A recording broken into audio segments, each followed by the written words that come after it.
정리하자. 요양원 보내고 집도 정리하고.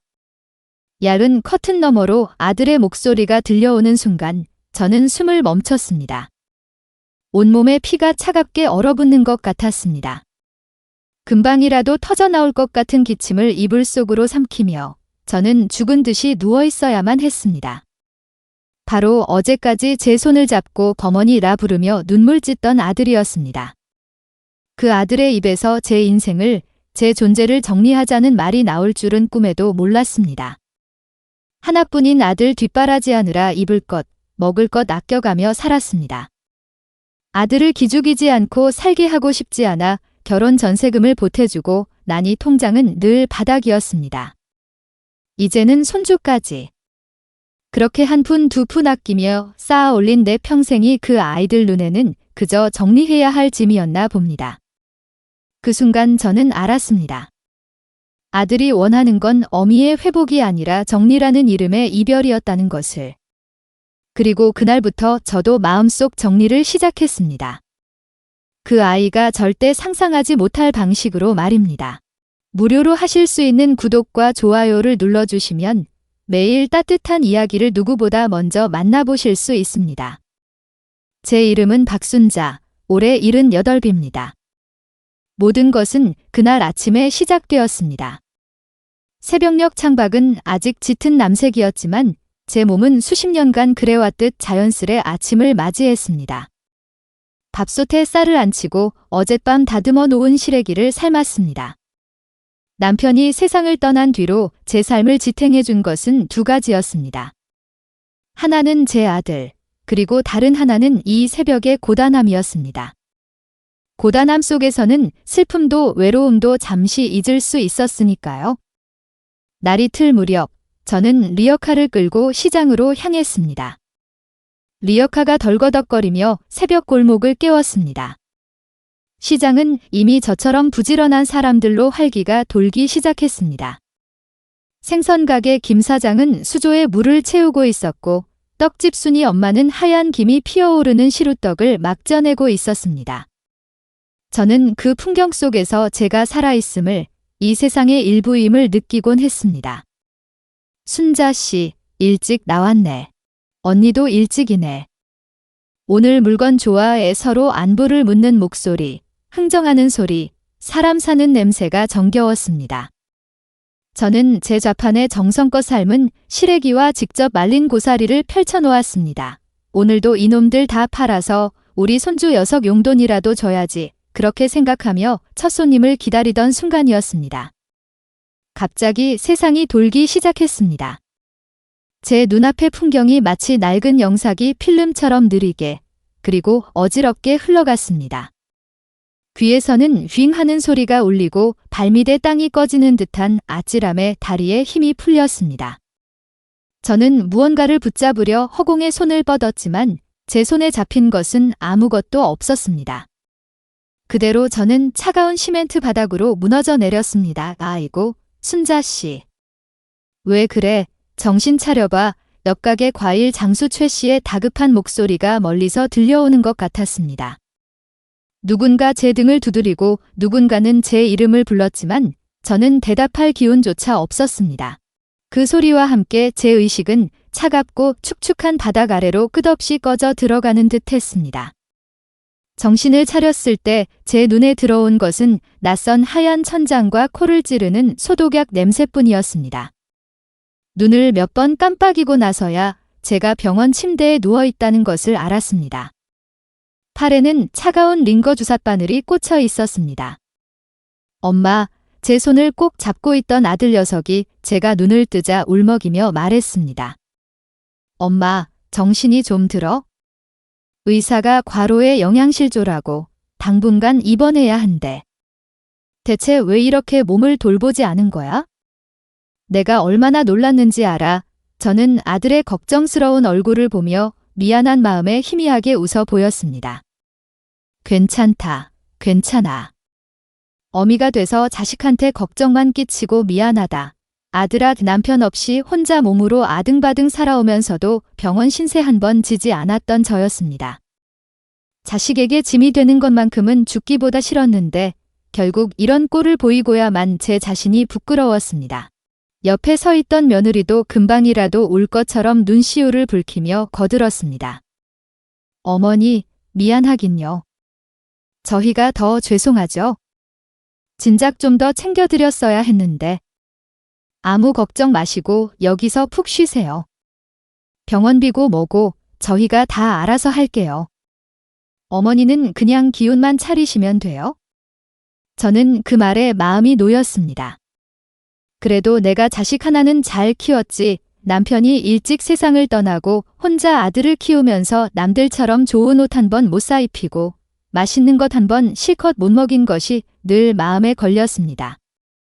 그래도 삐뚤어지지 않고 저렇게 어미를 위할 줄 아는 속 깊은 아이가 되었으니 내 인생이 아주 헛되지만은 않았구나, 그렇게 생각했습니다. 그땐 정말로 그렇게 믿고 싶었습니다. 하지만 그 평화로운 믿음은 하루가 채 지나지 않아 서서히 금이 가기 시작했습니다. 다음 날 오후 아들 내외가 병문안을 왔습니다. 며느리는 집에서 가져온 보온통을 꺼내 놓았습니다.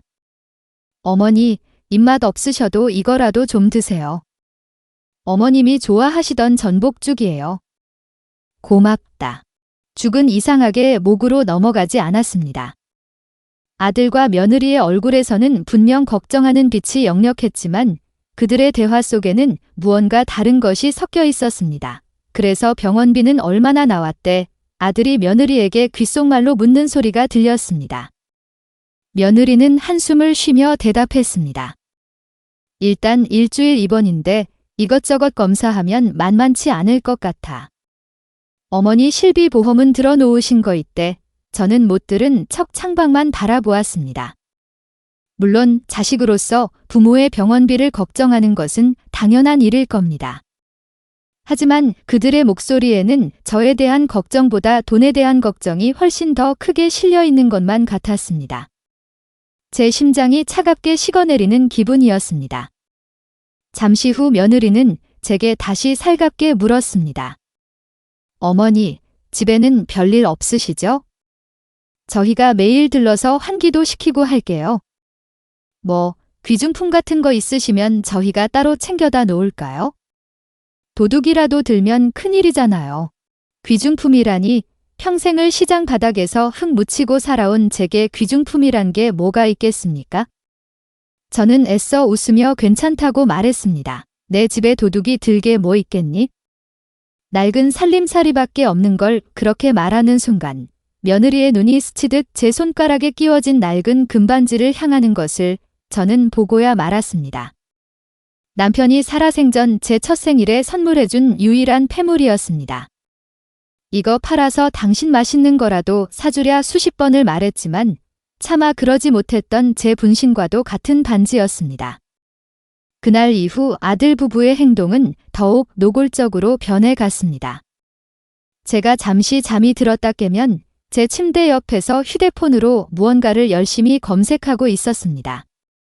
제가 뒤척이는 소리에 마치 도둑질이라도 하다가 들킨 사람처럼 화들짝 놀라며 화면을 감췄습니다. 그 어색한 행동에 저는 무언가 잘못되고 있음을 직감했습니다. 언뜻 보인 화면에는 조양원 비용 비교, 상속세 면제 한도 같은 단어들이 스치듯 떠 있었습니다. 저는 애써 태연한 척 물었습니다. 뭘 그리 열심히 보는 거냐? 아들은 당황한 기색을 감추며 둘러댔습니다. 아, 아니야, 엄마. 그냥 엄마한테 좋은 음식 같은 거 찾아보고 있었어. 요즘은 인터넷에 좋은 게 많더라고요.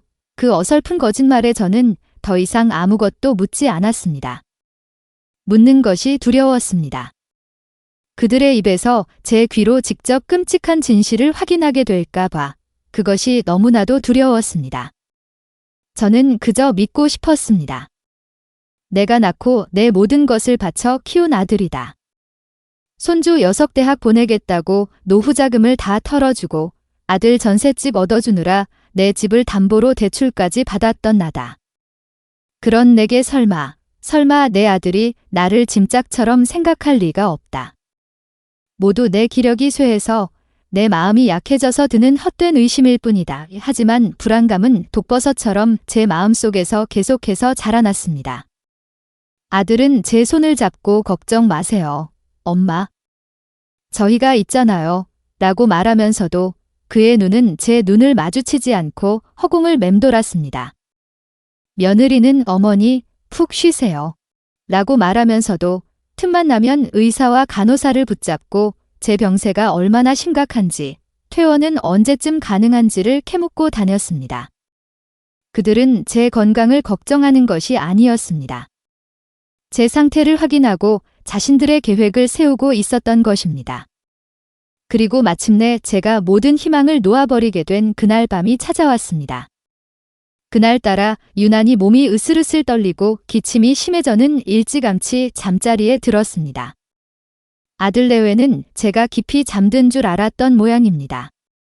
병실의 작은 스탠드 불빛 아래 두 사람의 그림자가 커튼 위로 어른거렸습니다. 저는 그 그림자를 보며 이제 곧 모든 것을 알게 되리라는 예감에 숨을 죽였습니다. 이제 제게 남은 것은 한 가지뿐이었습니다. 이 모든 의심이 그저 늙고 병든 어미의 부질없는 망상이기를 간절히 기도하는 것. 하지만 저는 이미 알고 있었는지도 모릅니다. 제 기도가 결코 이루어지지 않으리라는 것을. 그리고 마침내 듣고야 말았습니다. 아들의 목소리로 남은 인생에 대한 차가운 한마디를. 정리하자. 요양원 보내고 집도 정리하고 그 한마디가 제 남은 생에 대한 사형 선고처럼 들렸습니다. 얇은 커튼 하나를 사이에 두고 제가 평생을 바쳐 키운 아들이 제 인생을 정리할 계획을 세우고 있었습니다. 저는 온몸에 피가 역류하는 것 같은 끔찍한 충격 속에서도 필사적으로 숨을 죽였습니다. 여기서 내가 눈을 뜨는 순간 이 모든 것은 없던 일이 되고 저 아이들은 다시 상냥한 미소를 지으며 내 손을 잡겠지. 그 가증스러운 위선을 다시는 보고 싶지 않다. 며느리의 목소리가 들렸습니다. 그 목소리는 평소의 살가움이라고는 찾아볼 수 없는 아주 냉정하고 계산적인 톤이었습니다. 그럼 집은 어떻게 하고? 당신 이름으로 바로 돌릴 수 있어? 세금 문제도 알아봐야 할 텐데. 요즘 부동산법이 복잡해서 증여로 할지 매매로 할지 빨리 결정해야 손해가 없어. 아들이 한숨을 쉬며 대답했습니다. 그건 걱정 마. 어머니가 정신 흐려지기 전에 내가 알아서 서류 받아놓으면 돼. 효도하는 셈치고 요양원 좋은 데로 알아봐 드리고 집은 팔아서 우리 대출금부터 갚고 나머지는 애들 학비에 보태고. 그게 제일 현실적인 방법이야. 현실적인 방법. 그 말이 제 가슴을 갈기갈기 찢어 놓았습니다. 제 평생의 희생과 헌신이 저들에게는 고작 현실적인 방법을 위한 미천에 불과했던 것입니다. 눈앞이 캄캄해졌습니다. 제 귓가에는 아들 내외의 목소리가 아니라 과거의 소리들이 울리기 시작했습니다. 엄마, 이번 학기 등록금은 정말 안 될 것 같아. 20살 아들의 풀죽은 목소리에 저는 남편이 남긴 쥐꼬리만 한 유산에는 손댈 수 없다며 이자를 감당할 자신도 없으면서 사채를 빌려 아들의 손에 쥐어 주었습니다. 아들, 절대 기죽지 마. 엄마가 어떻게든 해줄게. 그렇게 말하며 웃어 보였지만 저는 그날 이후 몇 달을 밥 대신 멀건 죽으로 끼니를 때워야 했습니다. 어머니, 보증금이 조금 모자라서요. 결혼한 아들이 머리를 극적이며 어렵게 말을 꺼냈을 때 저는 망설이지 않았습니다. 하나뿐인 아들이 변변한 집도 없이 처가 눈치를 보며 살게 할 수는 없었습니다. 저는 남편과 함께 살던 우리의 추억이 깃든 집을 담보로 대출을 받았습니다. 이게 엄마가 너한테 주는 마지막 선물이다. 나중에 갚을 생각 말고 행복하게 살아라. 그날 밤 저는 소리 없이 울었습니다. 손주 녀석이 태어났을 때 저는 세상을 다 얻은 듯 행복했습니다. 며느리가 직장에 복귀하며 아이를 맡겼을 때 저는 제 몸이 부서져라 손주를 돌봤습니다. 무릎이 시리고 허리가 아프기 시작한 것이 그때부터였지만 저는 단 한 번도 힘들다는 내색을 하지 않았습니다. 내 아들의 아들이니까 그것만으로도 충분했습니다. 그 모든 사랑의 순간들이 주마등처럼 제 눈앞을 스쳐 지나갔습니다. 아들 학비를 대고 전세금을 보태주고 손주 분유 값을 주고 제 통장이 바닥나도록 모든 것을 아들을 위해서만 희생해왔는데 평생을 바쳐 이룩한 내 모든 것이 저 아이들의 입에서는 그저 정리해야 할 짐 덩어리일 뿐이었습니다. 저는 이불 속에서 입을 틀어막았습니다. 금방이라도 터져나올 것 같은 울음을 삼키기 위해서였습니다. 눈물이 비 오듯 쏟아졌지만 한 방울의 소리도 내지 않았습니다. 뜨거운 눈물은 제 얼굴을 타고 베개로 스며들어 차갑게 식어가는 제 마음을 적셨습니다. 그렇게 한참을 울었을까요? 신기하게도 어느 순간 눈물이 멎었습니다. 너무 울면 눈물조차 말라버린다는 것을 저는 그때 처음 알았습니다. 슬픔도 배신감도 이제는 아무것도 남지 않았습니다.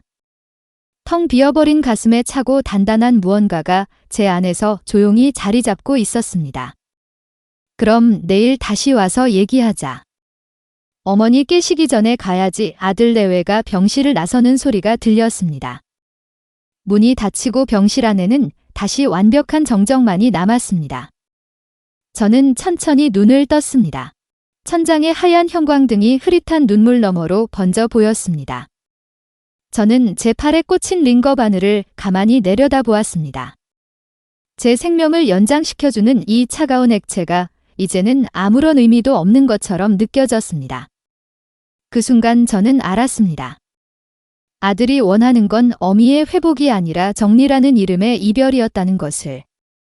저는 젖은 베개에서 천천히 고개를 돌려 창밖을 바라보았습니다. 창밖은 칠흑 같은 어둠에 잠겨 있었습니다. 하지만 저는 그 어둠이 더 이상 두렵지 않았습니다. 제 마음도 이미 저 어둠보다 더 깊고 차갑게 가라앉아 버렸기 때문입니다. 그래, 정리하자. 너희가 원하는 대로 정리를 해야지. 저는 속으로 되뇌었습니다. 그리고 그날부터 저도 마음속 정리를 시작했습니다.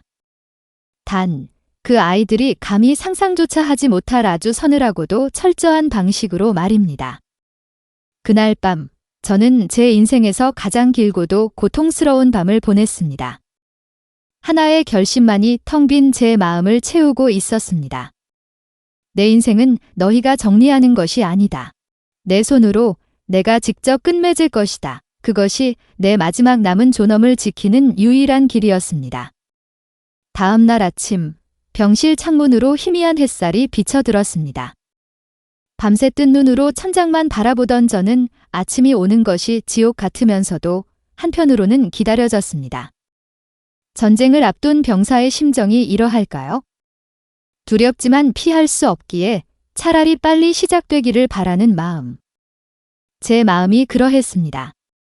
오전 회진을 마친 의사가 제게 말했습니다. 어머니, 너무 놀라실 것 없습니다.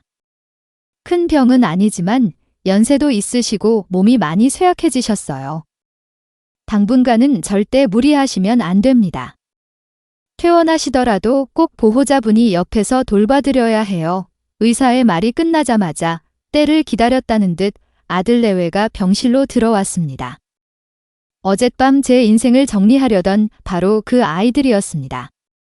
그들의 얼굴에는 밤새 연습이라도 한 듯 근심과 걱정이 가득했습니다. 어머니, 깨셨어요. 몸은 좀 어떠세요?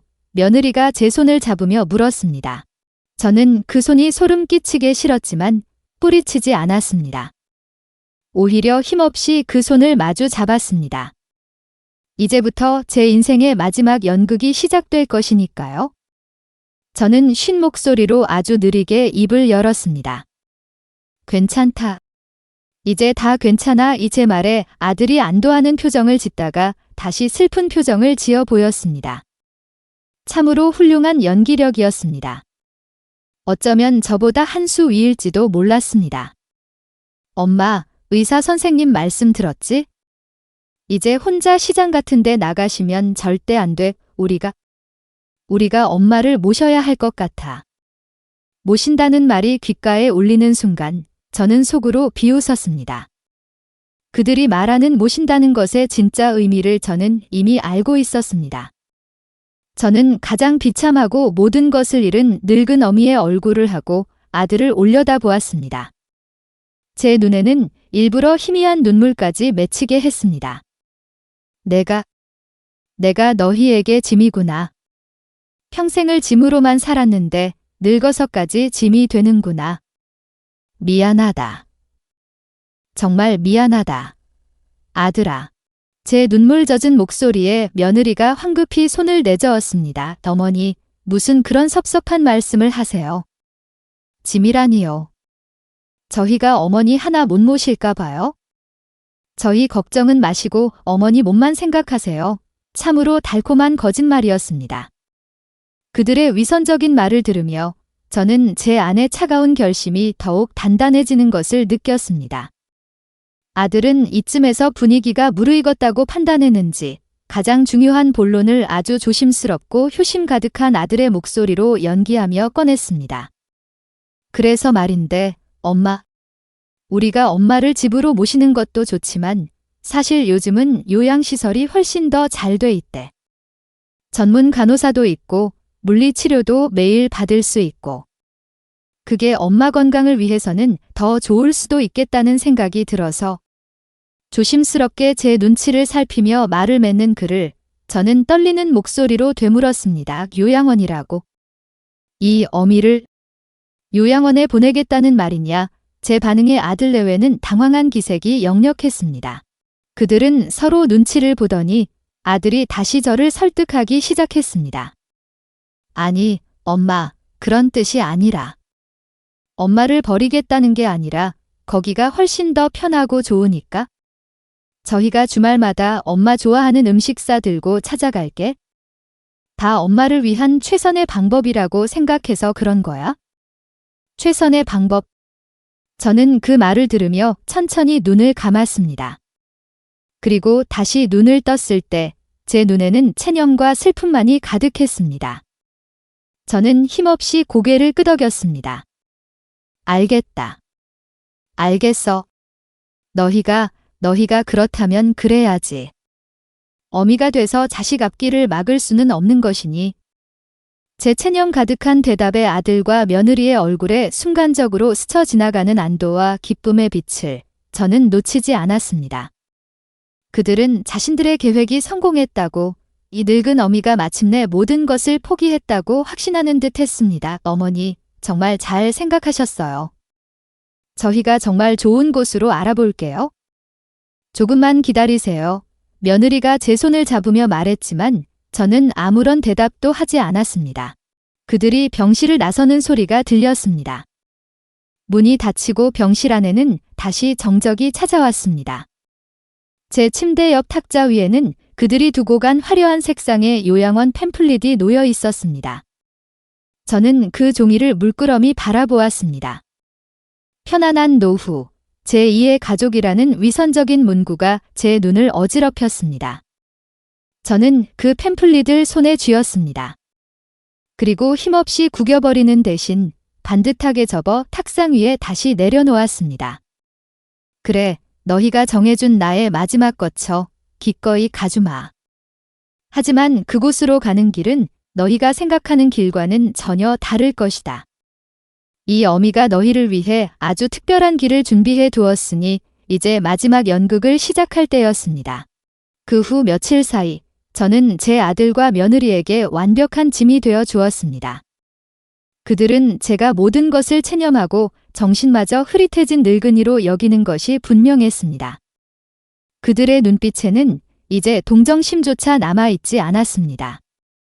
오직 자신들의 계획이 순조롭게 진행되고 있다는 만족감과 탐욕만이 번들거릴 뿐이었습니다. 어머니, 퇴원하시면 짐은 저희가 요양원으로 바로 보내드릴게요. 어머니는 그냥 몸만 가시면 돼요. 며느리가 요양원 입소 안내서를 가리키며 말했습니다. 저는 그 종이를 물끄러미 바라보았습니다. 제2의 가족이라니, 제 피를 나누고 제 살을 깎아 먹여 키운 제1의 가족에게 버림받는 마당에 참으로 가소로운 말이었습니다. 아들은 한술 더 떴습니다.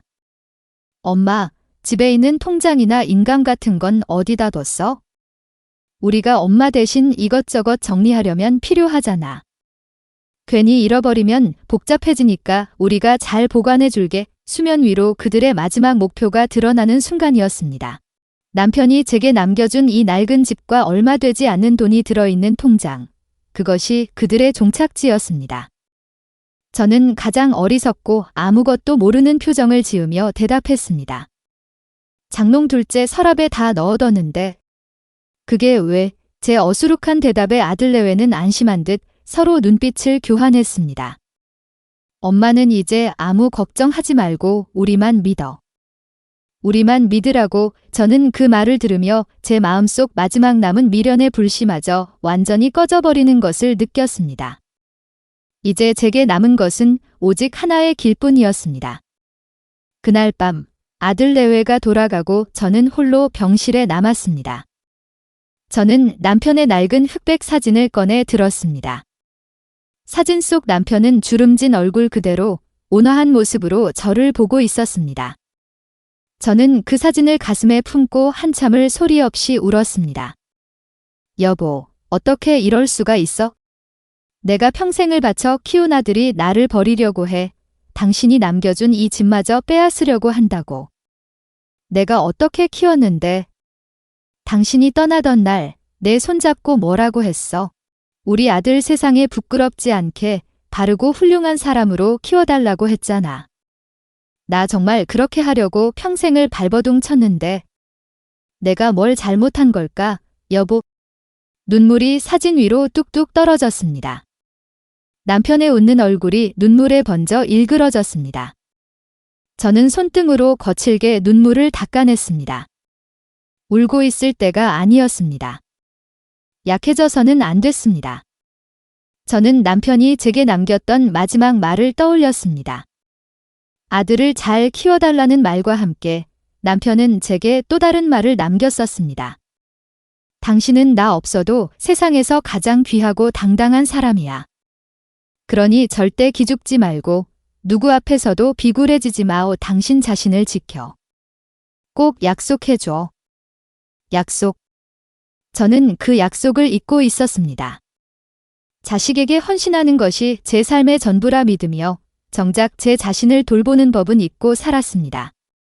내 모든 것을 내어주고 껍데기만 남은 지금, 저는 비로소 남편의 마지막 유언이 진정으로 의미했던 것을 깨달았습니다. 나를 지키는 것, 그것은 내 돈과 집을 지키는 것만을 의미하는 것이 아니었습니다. 그것은 내 인생과 존엄, 내 마지막 자존심을 지키는 것이었습니다. 저는 사진 속 남편을 보며 나지막이 속삭였습니다. 여보, 나 이제 울지 않을게. 그리고 당신과의 마지막 약속, 이제라도 지키려고 해. 나 이렇게 초라하게 쫓겨나지는 않을 거야. 당신이 하늘에서 지켜봐줘. 내가 어떻게 내 존엄을 되찾는지. 그렇게 한참을 사진과 대화를 나누고 저는 마침내 결심을 굳혔습니다. 저는 침대에서 일어나 아무도 없는 복도를 지나 공중전화로 향했습니다. 휴대폰은 아들 내외가 감시할 수도 있었기에 가장 원시적이고 안전한 방법을 택해야 했습니다. 떨리는 손으로 수화기를 들고 제 기억 속 깊은 곳에 묻어두었던 번호를 눌렀습니다. 신호가 몇 번 가고 건너편에서 낯익은 목소리가 들려왔습니다. 여보세요. 그 목소리를 듣는 순간 저는 저도 모르게 안도의 한숨을 내쉬었습니다. 제 남편의 가장 오랜 친구이자 가난한 사람들을 위해 평생을 바친 늙은 변호사 박영감의 목소리였습니다. 순자 씨, 이 밤중에 웬일이시오? 혹시 무슨 일이라도? 그의 목소리에는 걱정이 가득했습니다. 저는 제 처지를 구구절절 설명할 시간이 없었습니다. 영감님, 지금부터 내가 하는 말 잘 들어요. 그리고 아무것도 묻지 말고 내가 부탁하는 대로만 해줄 수 있어요. 제 목소리는 저도 놀랄 만큼 차분하고 단호했습니다. 박영감은 잠시 침묵하더니 결심한 듯 대답했습니다. 말씀하시오. 죽은 친구의 아내를 위해서인데 내 무엇인들 못하겠소? 저는 제 계획을 아주 빠르고 정확하게 전달했습니다. 제가 퇴원해서 요양원으로 들어가는 바로 그날, 그 시간에 맞춰 모든 것을 끝내야 한다고 말했습니다. 제 말을 듣는 내내 박 영감은 아무 말도 하지 않았습니다.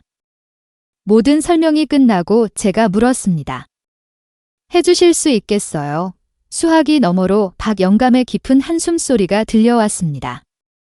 그리고 이내 나지막하지만 힘있는 목소리가 들려왔습니다. 그렇게 합시다. 아무 걱정 말고 몸조리 잘하고 계시오. 나머지는 이 늙은이가 알아서 처리하겠소? 전화를 끊고 저는 다시 병실로 돌아왔습니다. 창밖은 여전히 어두웠지만 제 마음은 이상할 정도로 평온했습니다. 모든 준비는 끝났습니다. 내일이면 저는 퇴원을 하고 요양원으로 향할 것입니다. 아들 내외의 눈에는 모든 것을 포기한 채 죽을 날만 기다리는 늙은 어미의 모습으로 보이겠지요. 저는 침대에 누워 희미하게 동이 트는 창밖을 바라보았습니다. 그래, 너희가 원하는 대로 나는 기꺼이 정리되어 주마. 하지만 그 대가는 너희가 평생을 바쳐도 감당하지 못할 만큼 아주 비쌀 것이다. 제 입가에 희미한 미소가 떠올랐습니다. 그것은 제 인생의 마지막 막을 올리는 감독의 미소였습니다. 공중전화 수화기를 내려놓는 손은 더 이상 떨리지 않았습니다. 오히려 정신이 더 맑아지는 듯 했습니다. 제 남편의 오랜 친구, 박 영감의 힘있는 목소리가 귓가에 맴돌았습니다. 아무 걱정 말고 나머지는 이 늙은이가 알아서 처리하겠소. 이제 저는 혼자가 아니었습니다. 제 뒤에는 제 남편과의 신의가 그리고 제 평생의 억울함이 버티고 있었습니다. 병실로 돌아와 침대에 누웠지만 잠은 오지 않았습니다. 지금의 저는 슬픔에 잠긴 늙은 어미가 아니었습니다. 제 인생의 마지막 막을 제 손으로 직접 연출해야 하는 감독이었습니다. 그리고 그 무대의 주인공은 바로 제 자신이었습니다. 제게 남은 시간은 많지 않았습니다. 퇴원 후 요양원으로 들어가기 전까지의 그 짧은 며칠 안에 모든 것을 끝내야만 했습니다. 다음 날 아침, 퇴원 수속을 받기 위해 찾아온 아들 내외의 얼굴에는 숨길 수 없는 기쁨이 서려 있었습니다. 드디어 이 늙고 병든 짐을 자신들의 인생에서 정리할 수 있게 되었다는 기쁨이겠지요. 어머니, 의사 선생님이 퇴원해도 좋대요. 집에 잠시 들렀다가 저희가 알아본 요양원으로 가시면 딱 좋겠어요. 며느리가 제 옷가지를 챙기며 말했습니다. 저는 가장 힘없고 모든 것을 체념한 목소리로 대답했습니다. 그래, 너희가 알아서 하렴. 나는 이제 아무 힘도 없다. 그저 너희가 하자는 대로 할 뿐이지. 그러고는 마치 이제야 생각이 난 듯 어렵게 입을 열었습니다. 그런데 아들아, 내가 어젯밤에 곰곰이 생각해보니 이대로는 안 되겠구나 싶다. 제 말에 아들과 며느리의 얼굴이 순간 굳어졌습니다. 혹시 제가 마음을 바꾼 것이라 생각했겠지요. 그들의 동공이 불안하게 흔들리는 것을 저는 놓치지 않았습니다. 저는 그들의 불안한 시선을 즐기며 천천히 말을 이었습니다. 내가 요양원에 들어가기 전에 내 이름으로 된 것들은 다 정리를 하고 가야 마음이 편할 것 같다. 괜히 내가 정신이라도 오락가락하게 되면 너희만 더 힘들어지지 않겠니? 복잡한 일 생기지 않게 미리 다 정리를 해주고 싶구나. 정리라는 말에 아들 내외의 얼굴이 다시 환하게 밝아졌습니다. 그들은 제 말이 모든 재산을 자신들에게 넘겨주겠다는 뜻으로 알아들은 것이 분명했습니다. 아들이 신이 나서 맞장구를 쳤습니다. 엄마, 역시 현명하셔. 저희도 사실 그게 걱정이었는데 엄마가 먼저 그렇게 말씀해 주시니 너무 감사하네. 그럼 저희가 어떻게 도와드리면 될까? 필요한 서류 있으면 우리가 다 떼다 드리게. 저는 가장 중요한 마지막 카드를 꺼내 들었습니다. 가장 순진하고 세상을 모르는 늙은 어미의 목소리로 말했습니다. 내가 아는 변호사 양반이 하나 있는데 그 양반한테 다 맡기려고 한다. 내가 직접 하는 것보다 법을 아는 사람이 해야 나중에 뒤탈이 없다고 하더구나. 그러니 너희는 집에 가서 장롱 둘째 서랍에 있는 집문서랑 통장들을 전부 다 가져오너라. 내가 그 양반한테 다 맡겨서 깔끔하게 정리해달라고 할 테니. 인감도장과 집문서 그 단어를 듣는 순간 며느리의 눈이 탐욕으로 번뜩이는 것을 저는 똑똑히 보았습니다. 하지만 그녀는 이내 표정을 감추고 아주 안타깝다는 듯한 목소리로 말했습니다. 어머니, 그런 걸 저희한테 맡기시면 되지, 뭘 어렵게 변호사까지. 저희가 다 알아서 잘 정리해 드릴 수 있는데? 괜히 남한테 맡겼다가 사기라도 당하면 어떡해요. 자신들의 손으로 직접 제 재산을 주무르고 싶었겠지요. 하지만 저는 단호하게 고개를 저었습니다. 아니다. 이런 일은 원래 전문가를 통해야 뒤탈이 없는 법이다. 괜히 너희 손에 맡겼다가 나중에 무슨 오해라도 받으면 어떻게 하겠니? 형제도 없는 내 아들이 어미 재산 탐냈다는 억울한 소리 듣게 할 수는 없지 않느냐. 이 어미가 내 아들 앞길에 티끌 하나 남기고 싶지 않아 그러는 것이니 내 뜻을 따라다오. 자식을 위하는 어미의 마지막 마음, 그 완벽한 명분 앞에서 아들 내외는 더 이상 아무 말도 하지 못했습니다. 그들은 제 진심을 의심하기는커녕 오히려 자신들의 이익까지 노심초사 챙겨주는 늙은 어미의 마지막 배려에 감동한 듯한 표정까지 지었습니다. 그들의 머릿속에는 이미 변호사를 통해 모든 재산이 자신들의 이름으로 넘어오는 행복한 상상만이 가득할 터였습니다. 알겠어요, 엄마. 엄마 뜻이 그렇다면 그렇게 할게요. 그럼 저희가 오늘 집에 가서 서류랑 도장 다 챙겨서 내일 다시 올게요. 엄마는 아무 걱정하지 마세요. 그렇게 저들은 자신들의 발로 제 무덤을 파기 시작했습니다. 다음 날 아들 내외는 약속대로 서류 가방을 들고 나타났습니다. 그 안에는 제 인생이 고스란히 담긴 낡은 집문서와 제 이름이 새겨진 인감도장, 그리고 몇 푼 되지 않는 잔고가 남은 통장들이 들어 있었습니다. 아들은 마치 큰 공이라도 세운 사람처럼 의기양양하게 그 가방을 제게 내밀었습니다. 엄마, 여기 다 가져왔어. 이제 어떻게 하면 돼? 그 변호사라는 분은 언제 오신대?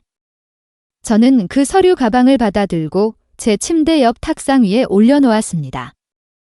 그리고는 아들에게 말했습니다. 됐다. 이제 너희는 신경 쓸 것 없다.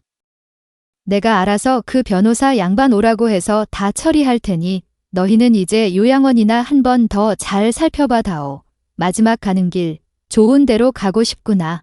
마지막 가는 길이라는 제 말에 아들 내외는 일말의 죄책감도 느끼지 않는 듯 했습니다. 오히려 제 체념을 확인하고는 홀가분한 표정으로 병실을 나섰습니다. 알겠어요, 어머니. 그럼 저희는 요양원에 마지막으로 확인할 거 확인하고 다시 올게요. 푹 쉬고 계세요. 그들이 사라지고 저는 서류 가방을 열어보았습니다. 낡은 종이에서 풍겨오는 묵은 냄새, 그 위에는 제 남편과 저의 이름이 나란히 적혀 있었습니다. 이 집을 처음 사던 날 남편과 함께 손을 잡고 얼마나 기뻐했던가. 비록 작고 낡은 집이었지만 이곳은 우리의 왕국이었고 우리 가족의 역사였습니다. 저는 그 집문서를 가슴에 품고 다시 한번 남편의 이름을 불렀습니다. 여보, 이제 시작이야. 당신과 내가 평생을 바쳐 이룬 이 성을 저 버러지 같은 아이들에게 넘겨줄 수는 없어. 내가 지켜낼게. 당신이 내게 남겨준 마지막 사랑을 내가 온전히 지켜낼게. 저는 다시 공중전화로 향했습니다. 그리고 박 영감에게 전화를 걸었습니다. 영감님, 저예요. 모든 준비가 끝났어요. 이참에 자식들이 모르는 예금과 재산들도 함께 정리하려 합니다. 내일 오전 제 병실로 와주세요. 그리고 이 모든 것을 끝낼 서류를 함께 가져와 주세요. 수화기 너머로 영감의 침착한 목소리가 들려왔습니다. 알겠소. 내일 오랜 친구와의 마지막 약속을 지키러 가겠네. 전화를 끊고 병실로 돌아오는 길, 창밖으로 보이는 하늘은 유난히 맑고 푸르렀습니다. 제 마음에는 더 이상 슬픔이나 분노 따위는 남아있지 않았습니다. 오직 내일 있을 마지막 결전을 앞둔 장수의 비장함만이 가득할 뿐이었습니다. 저는 제 인생의 마지막 페이지를 제 손으로 직접 쓸 준비를 마쳤습니다. 그리고 그 페이지의 마지막 문장은 분명 통쾌한 승리가 될 것이라 확신했습니다. 이 모든 것이 끝나면 남편을 보기에 부끄럽지 않을 것입니다. 아니, 어쩌면 하늘에 있는 남편이 제 어깨를 두드리며 정말 잘했다고 칭찬해 줄지도 모른다는 생각을 했습니다. 퇴원을 하고 잠시 집에 들렀다가 요양원으로 떠나기로 한 아침이 밝았습니다. 저는 밤새 한숨도 자지 못했습니다. 이 집에서 맞는 마지막 아침이라고 생각하니 쉬이 잠들 수가 없었습니다. 동이 트기 전 푸르스름한 어둠 속에서 저는 조용히 몸을 일으켰습니다. 그리고는 집안 구석구석, 제 평생의 기억이 깃든 모든 곳을 마지막으로 눈에 담기 시작했습니다. 침실에는 남편이 혼수로 해온, 지금은 칠이 벗겨지고 삐걱거리는 낡은 장롱. 그 안에는 남편의 양복과 제 빛바랜 한복이 나란히 걸려 있었습니다. 마치 우리가 여전히 함께 있는 것처럼. 부엌으로 가 우리가 함께 쓰던 낡은 밥그릇을 어루만졌습니다. 아들은 어릴 적 이 그릇에 밥을 담아주면 투정 한 번 없이 싹싹 비우곤 했었지요. 거실 벽에 걸린 낡은 가족 사진 속의 우리는 참 행복해 보였습니다. 그 모든 것이 오늘이면 제 손을 떠나게 됩니다. 저는 짐이라고 할 것도 없는 작은 가방 하나를 쌌습니다. 낡은 속옷 몇 벌과 칫솔, 그리고 남편의 사진이 담긴 액자. 그것이 제가 이 집에서 가져가는 전부였습니다. 다른 것은 아무것도 필요 없었습니다. 제 기억 속에, 제 마음 속에 이미 모든 것을 담아 두었으니까요. 약속한 시간이 되자 아들이 차를 몰고 왔습니다. 며느리는 조수석에 앉아 있었는데 막 피어나는 꽃처럼 화사한 얼굴을 하고 있었습니다. 그 얼굴에서는 어떤 슬픔이나 미안함도 찾아볼 수 없었습니다.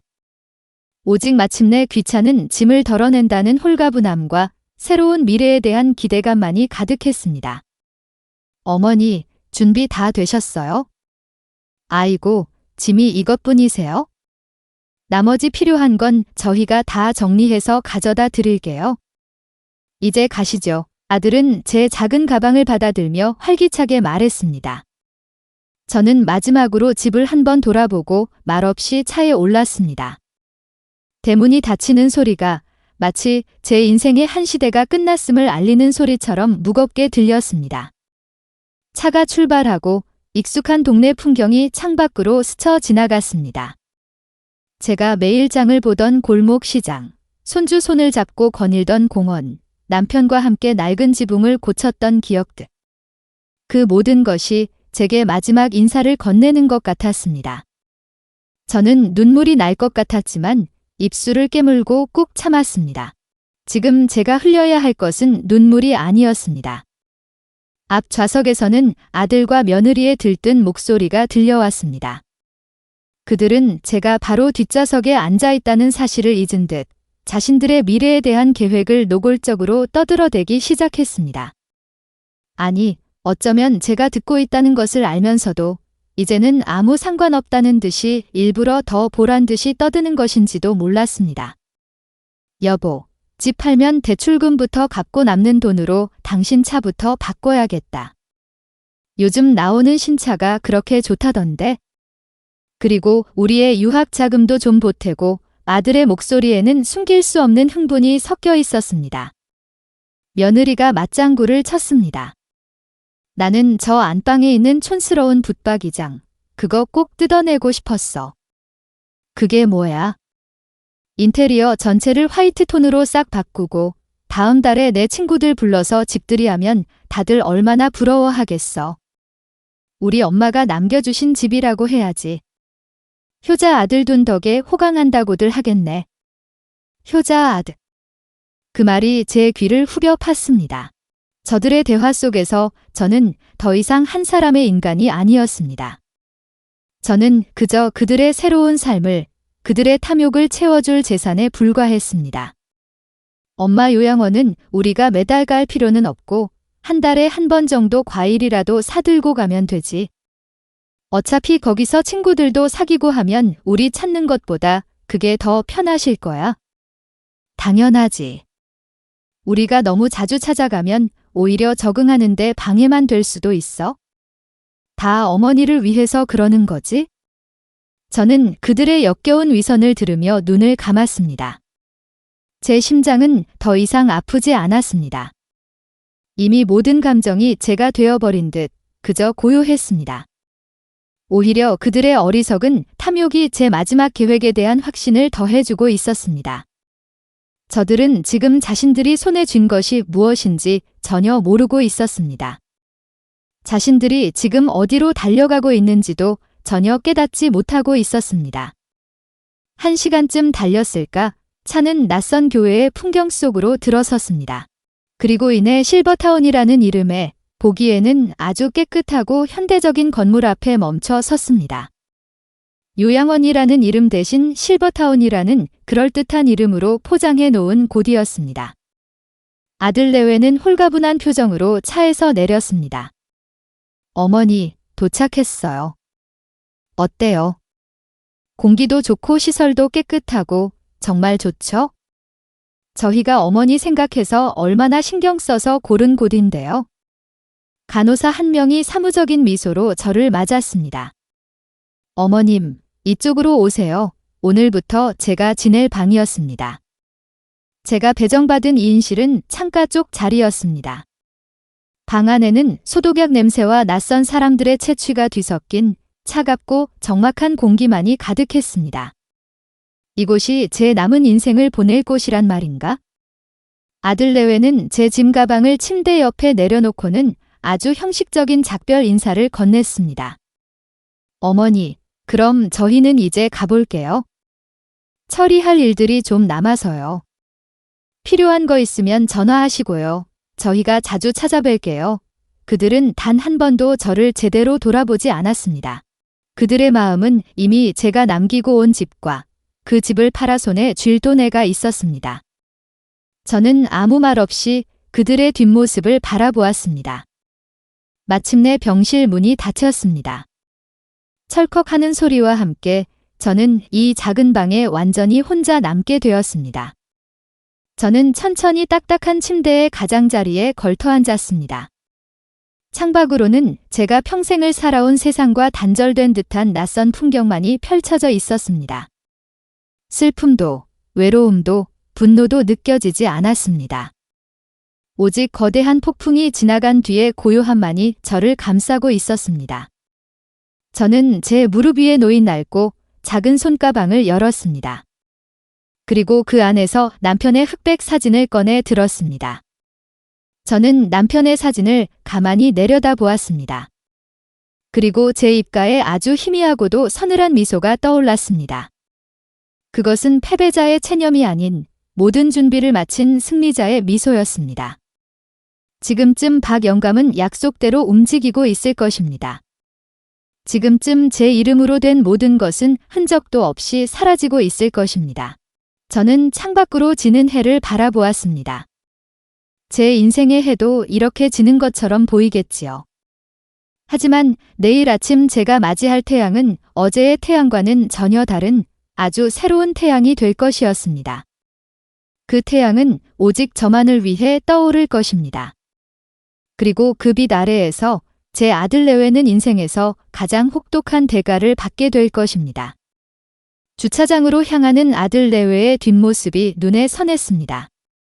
마침내 짐덩어리를 치웠다는 홀가분함과 이제 곧 손에 쥐게 될 제 재산에 대한 기대감으로 한껏 부풀어서 말입니다. 그들의 대화 소리가 제 귀에 들리는 듯 했습니다. 은행부터 갈까? 아니면 부동산부터 들릴까?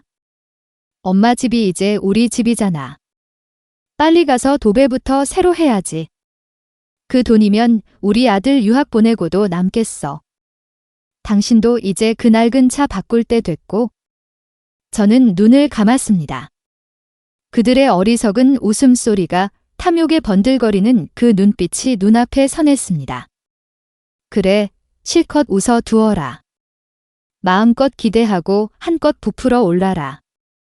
너희가 높이 올라가면 올라갈수록 잠시 후에 너희가 떨어질 나락은 더욱 깊고 어두울 테니. 시간이 얼마나 흘렀을까요? 제 주머니 속에서 휴대폰이 요란하게 울리기 시작했습니다. 저는 눈을 뜨지 않은 채 그 진동을 가만히 느끼고 있었습니다. 액정에는 분명 내 아들이라는 이름이 떠 있겠지요. 첫 번째 신호가 온 것입니다. 휴대폰은 미친 듯이 울리다가 이내 잠잠해졌습니다. 그리고 몇 초 뒤 다시 울리기 시작했습니다. 이번에는 며느리의 이름이겠지요. 저는 여전히 미동도 하지 않았습니다. 아마 그들은 지금쯤 은행 창구 앞에서 믿을 수 없는 현실을 마주하고 있겠지요. 이 통장은 이미 오늘 오전에 해지 처리되었습니다. 그게 무슨 소리예요? 우리 어머니 통장인데 저희 말고 누가 해지를 해요? 성함이 박철수라는 법적 대리인께서 모든 업무를 위임받아 처리하셨습니다. 잔액은 0원입니다. 아마 그들은 귀를 의심하며 부동산으로 달려갔을 겁니다. 제 집, 아니 이제는 곧 자신들의 집이 될 그곳의 등기부등본을 확인하기 위해서였겠지요. 손님, 이 주택은 이미 오늘 오전 매매 계약이 완료되었습니다. 소유권 이전 등기까지 모두 마친 상태입니다. 말도 안 돼. 우리 엄마 집인데 우리가 모르는 사이에 어떻게 팔려요? 계약은 어머님의 모든 권한을 위임받은 법정 대리인을 통해 정상적으로 이루어졌습니다. 매매 대금은 전액 어머님께서 지정하신 다른 계좌로 모두 송금 완료되었고요. 저는 그 모든 상황을 마치 눈앞에서 보고 있는 것처럼 생생하게 그릴 수 있었습니다. 그들의 창백해진 얼굴, 믿을 수 없다는 듯 흔들리는 동공, 그리고 이내 분노로 일그러지는 표정까지도요. 휴대폰은 이제 번갈아가며 쉬지 않고 울어댔습니다. 저는 그 소리를 마치 아름다운 음악처럼 듣고 있었습니다. 그것은 제 평생의 억울함과 슬픔을 씻어내리는 진혼곡과도 같았습니다. 얼마나 지났을까? 복도 저편에서부터 다급하고 거친 발소리가 들려오기 시작했습니다. 그리고 이내 제 방문을 누군가 거칠게 두드리기 시작했습니다. 엄마. 문 열어. 엄마, 안에 있는 거 다 알아. 당장 문 열어. 아들의 목소리는 이성을 잃은 짐승의 울부짖음 같았습니다. 저는 천천히 자리에서 일어났습니다. 그리고 조금의 망설임도 없이 문고리를 잡고 문을 활짝 열었습니다. 문 앞에는 제가 알던 아들과 며느리가 서 있지 않았습니다. 그곳에는 머리는 산발이 되고 얼굴은 분노와 절망으로 시뻘겋게 달아오른 낯선 악귀 2마리가 서 있을 뿐이었습니다. 엄마, 이게 다 어떻게 된 거야? 통장이랑 집이 어떻게 된 거냐고 아들이 제 어깨를 잡고 미친 듯이 흔들며 소리쳤습니다. 저는 그의 손을 차갑게 뿌리쳤습니다. 놓아라. 제 목소리는 저도 놀랄 만큼 차분하고 평온했습니다. 며느리가 울부짖으며 달려들었습니다. 어머니, 어떻게 저희한테 이러실 수가 있어요? 저희가 어머니를 어떻게 모셨는데 저희를 이렇게 배신하실 수가 있냐고요. 배신? 그 단어가 참으로 우습게 들렸습니다. 저는 그들의 눈을 똑바로 마주보며 나지막이 말했습니다. 배신이라? 그 말을 지금 너희들 입으로 직접 하는 것이냐?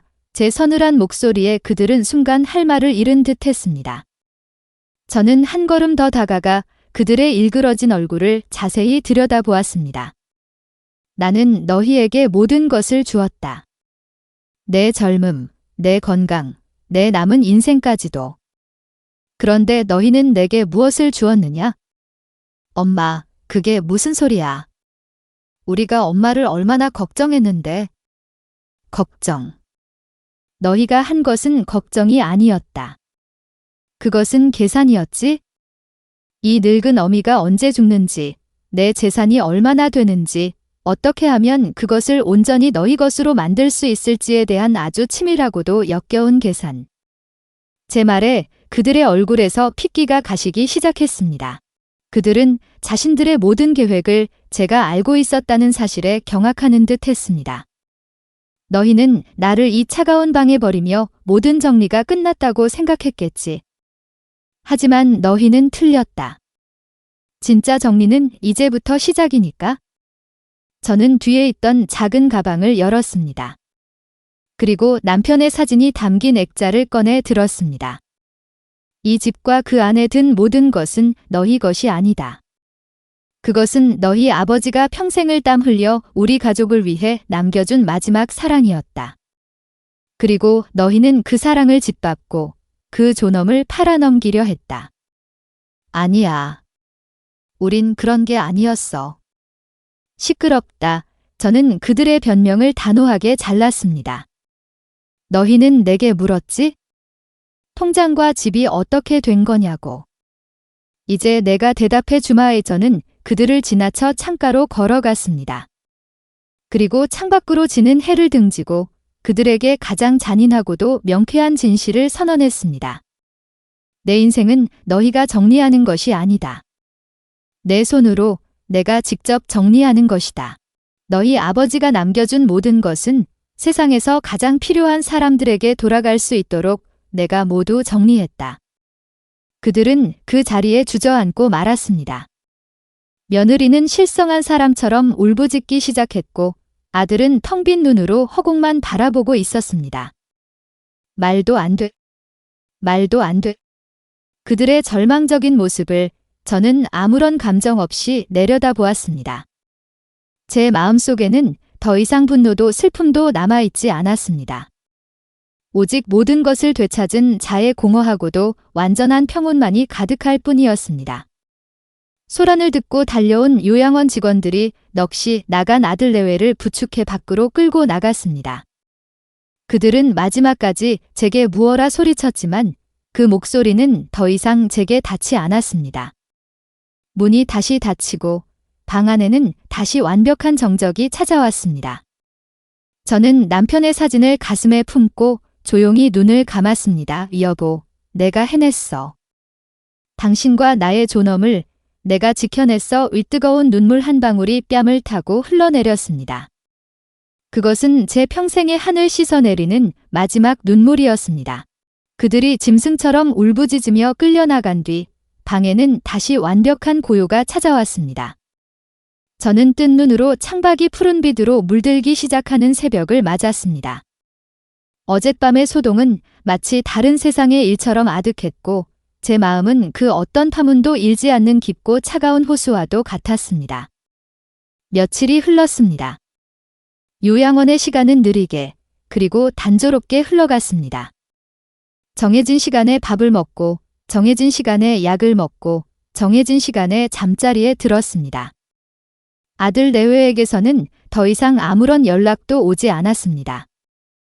아마 그들은 자신들이 저지른 죄의 무게를 감당하지 못한 채 어딘가에서 망가져 가고 있겠지요. 저는 그들의 소식을 궁금해하지 않았습니다. 그것은 이제 더 이상 제 몫이 아니었으니까요. 일주일째 되던 날 오후였습니다. 면회 시간이 한참 지났는데 간호사가 저를 찾아왔습니다. 어르신, 아드님이 찾아오셨는데 만나보시겠어요? 저는 잠시 망설였습니다. 더 이상 보고 싶지 않았습니다. 하지만 이 모든 것을 완전히 끝맺기 위해서는 마지막으로 한 번은 마주해야 한다는 것을 알았습니다. 면회실 창가에 초라한 그림자 하나가 서 있었습니다. 일주일 전 분노로 이글거리던 그 모습은 온데간데없고 모든 것을 잃은 패배자의 모습으로 망가져 버린 제 아들이었습니다. 저를 발견한 그는 그 자리에 털썩 무릎을 꿇었습니다. 어머니, 제가 다 잘못했습니다. 아들은 고개를 들지 못한 채 어린아이처럼 엉엉 울기 시작했습니다. 제가 정말 죽일 놈입니다. 돈에 눈이 멀어서 어머니한테 못할 짓을 했습니다. 제발 한 번만 용서해 주세요. 집도 돈도 다 필요 없습니다. 예전처럼 다시 엄마 아들로 살기만 하게 해주세요. 네, 그의 울음에는 어떤 가식도 느껴지지 않았습니다. 모든 것을 잃고 나서야 진정으로 소중한 것이 무엇인지를 깨달은 자의 처절한 후회. 하지만 제 마음은 조금치도 흔들리지 않았습니다. 이미 너무 늦어버렸기 때문입니다. 깨진 그릇은 다시 붙일 수 없는 법이니까요. 저는 그의 앞에 다가가 차가운 목소리로 말했습니다. 내가 무릎을 꿇어야 할 대상은 내가 아니다. 아들은 제 말의 의미를 이해하지 못한 채 그저 눈물 젖은 얼굴로 저를 올려다보았습니다. 내가 용서를 빌어야 할 대상은 평생을 너를 위해 헌신하다 병든 몸으로 쫓겨날 뻔했던 이 늙은 어미가 아니라 하늘에서 이 모든 것을 지켜보고 계셨을 내 아버지다. 그리고 너 자신이겠지? 돈 몇 푼의 영혼까지 팔아넘긴 너의 그 가엾고 더러운 영혼에게 평생 빌며 살아가거라. 나는 너를 용서하지 않는다. 아니, 용서할 것도 없다. 너는 이제 내 아들이 아니니까. 나는 오늘 너를 내 가슴에서 완전히 도려내고 내 인생에서 지워버릴 것이다. 그것이 내가 너에게 베푸는 마지막 자비다. 저는 그 말을 끝으로 돌아섰습니다. 등 뒤에서 들려오는 아들의 울부짖음을 뒤로 한 채 저는 단 한 번도 뒤돌아보지 않았습니다. 면회실을 나오는 순간 저는 평생 제 어깨를 짓누르던 무거운 짐을 완전히 내려놓았음을 느꼈습니다. 다음 날 저는 박 영감의 도움을 받아 요양원을 나왔습니다. 그리고 그와 함께 은행으로 향했습니다. 제 이름으로 된 모든 재산을 처분한 돈이 새로운 통장에 고스란히 들어 있었습니다. 박 영감은 제게 통장을 내밀며 물었습니다. 순자 씨, 이제 이 돈으로 뭘 할 텐가? 좋은 집도 사고 맛있는 것도 사 먹고 평생 편안하게 살 수 있을 걸세. 저는 고개를 저었습니다. 아니요, 영감님. 이 돈은 제 돈이 아니에요. 이건 제 남편이 남긴 사랑이고 제게 남겨진 마지막 숙제입니다. 저는 박 영감과 함께한 사회복지재단을 찾아갔습니다. 그리고 부모에게 버림받은 아이들과 자식에게 외면당한 독거노인들을 위해 써달라며 전액을 기부했습니다. 재단 이사장은 제 손을 잡고 몇 번이고 고개를 숙였지만 저는 담담했습니다. 제 이름은 밝히지 말아 주십시오. 다만 이 돈이 어딘가에서 사랑받지 못한 사람들에게 작은 온기가 될 수 있다면 그것으로 족합니다. 이것이 제 남편이 진정으로 원했던 일일 겁니다. 모든 절차를 마치고 밖으로 나오자 따스한 햇살이 제 얼굴 위로 쏟아져 내렸습니다. 저는 하늘을 올려다보았습니다. 남편의 웃는 얼굴이 햇살 속에서 어른거리는 듯 했습니다. 여보, 나 잘했지? 당신이 남겨준 사랑, 이제야 제 주인을 찾아준 것 같아. 그날 이후 저는 제 인생의 마지막 정리를 시작했습니다. 남편과의 추억이 깃든 집도 아들 내외의 탐욕이 서려 있던 그 모든 흔적도 제게는 더 이상 필요 없었습니다. 저는 바닷가 근처의 작은 마을에 아주 작은 오두막집 한 채를 얻었습니다. 그곳에서 저는 비로소 제 자신만의 시간을 갖게 되었습니다. 아침이면 새소리에 눈을 뜨고 낮에는 작은 텃밭을 가꾸고 저녁이면 바다 위로 지는 노을을 바라보았습니다. 누구를 위해 희생할 필요도 누구의 눈치를 볼 필요도 없었습니다. 오직 박순자라는 한 인간으로 온전히 존재할 뿐이었습니다. 저는 진정한 행복이란 얼마나 많이 가졌느냐가 아니라 얼마나 많이 내려놓을 수 있느냐에 달려있다는 것을 깨달았습니다. 그리고 한 사람의 존엄이란 자식이나 돈에 의해 증명되는 것이 아니라 어떤 상황 속에서도 자기 자신을 잃지 않는 단단한 마음에서 비롯된다는 것을요. 바닷가를 거닐다 보면 문득 궁금해지기도 합니다. 그 아이들은 지금 어디서 어떻게 살아가고 있을까? 하지만 그 생각은 이내 파도 소리에 씻겨 사라집니다. 그들은 이제 제 삶의 일부가 아니니까요. 저는 오늘 남편의 사진을 들고 노을이 지는 바닷가에 섰습니다. 붉게 물든 하늘을 배경으로 사진 속 남편이 제게 말을 거는 듯합니다. 당신 평생 고생 많았소. 이제 다 내려놓고 편히 쉬시오. 저는 가만히 고개를 끄덕였습니다. 그리고 제 뺨 위로 아주 뜨거운 눈물 한 방울이 흘러내렸습니다. 그것은 더 이상 슬픔이나 한의 눈물이 아니었습니다. 제 평생의 모든 것을 견뎌내고 마침내 제 자신을 되찾은 한 인간의 뜨겁고도 아름다운 마지막 눈물이었습니다. 내일은 제 작은 텃밭에 상추 씨앗을 심을 생각입니다. 그리고 이웃 할머니와 함께 동네 찻집에 마시러 가볼까 합니다. 제 인생은 아직 끝나지 않았습니다. 아니, 어쩌면 이제야 비로소 진짜 제 인생이 시작된 것인지도 모릅니다. 누군가는 사랑을 믿었고 누군가는 그 사랑을 계산했습니다. 그러나 삶의 마지막에서 우리가 지켜야 할 것은 숫자가 아니라 존엄이라는 이름의 침묵이었습니다. 눈물로도 갚지 못할 헌신을 언젠가는 누군가 계산서처럼 내밀겠지만 그때에도 스스로를 지킬 수 있어야 우리는 사랑받지 못해도 무너지지 않는 존재일 수 있습니다. 누군가의 오래된 사랑을 당연하게 여기고 있진 않으신가요? 이 이야기가 작게나마 마음속 알람이 되어 잊혔던 감사와 멀어진 존중을 다시 돌아보게 되길 바랍니다. 누군가의 평생이 짐이 아닌 사랑으로 남을 수 있도록. 오늘 이야기 어떠셨나요? 마음에 닿으셨다면 구독과 좋아요 부탁드립니다. 함께 감동받고 싶은 누군가에게도 공유해 주시면 더 큰 행운이 찾아오실 겁니다.